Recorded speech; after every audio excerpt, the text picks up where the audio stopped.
Guys, i-update natin si Melky Fruit kasi matagal na po siya hindi nakapag-upload ng kanyang video. Tingnan nyo naman po ang kanyang mga paninda, prutas na naman. Dati, mga consumable materials ang mga paninda niya, ngayon prutas na naman po kasi seasonal ngayon ng mga prutas. Busy po siya at marami po siyang customer na inaasikaso.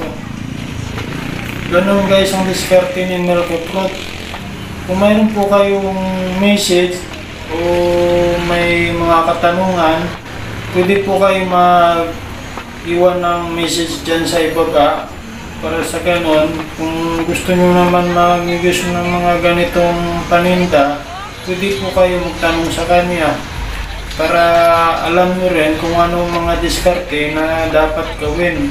Halimbawa na lang kung sa saging, kung magkano tinutubo niya, doon nyo po itanong sa kanya para alam nyo po ang diskarte. Okay guys, maraming salamat po. Hanggang dito na lang po.